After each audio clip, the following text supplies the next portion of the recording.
እናንተ ቁርስ ላይ ግን እንደዚህ ቂጣ ማቅረብ ልምድ አላችሁ? እኔ በጣም ነው የምወደውና ብዙ ጊዜ ቁርስ ላይ ቂጣ ነው ማቀርበው ከምበላው ነገር ጋር።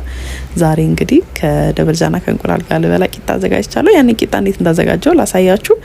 ፍርኖ ዱቄት ላይ ቤኪንግ ፓውደርና ትንሽ ጨው አድርጌ ዘይት ማድረግ ትችላላችሁ፣ ወይም ደግሞ የገበታ ቅቤ ማድረግ ትችላላችሁ።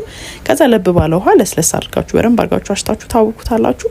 ከዛ ኩፍ እስኪል አንድ 30-40 ደቂቃ ብትጠብቁት ቆንጆ ነው። እኔ ግን ጊዜ ስላልነበረኝ 10 ደቂቃ ነው የጠበቅኩት። ከዛም በኋላ በንፈልገው ሳይዝ ቆራረጥኩትኝና ዳመጥኩትኝ። በንፈልገው ሳይዝ ዳመጥኩትኝ። ቅርጹ ምንም ቢሆን ችግር የለውም፣ ግን ለስለስ ያለ ቂጣ ከሆነ የምትፈልጉት ወፈር አድርጋችሁ ዳምጡት። እኔ ሳሳ አድርጌ ነው ዳመጥኩትኝ፣ ትንሽ ደረቅ ያለ ቂጣ ስለሆነ የምፈልገው። ከዛ እንደዚህ እያገላበጣችሁ በምትጋግሩበት ላይ በመጥበሻ መሆን ይችላል። መጥበስ ነው፣ በጣም ነው የሚጣፍጠው። የእውነት ከቁርስ ጋር በጣም ቆንጆ አማራጭ ነው። እንደውም ዳቦ ከመግዛት ትገላገላላችሁ። እንግዲህ እኔ ቆንጆ ቁርስ በልቼበታለሁ። ሞክሩት። መልካም ቀን።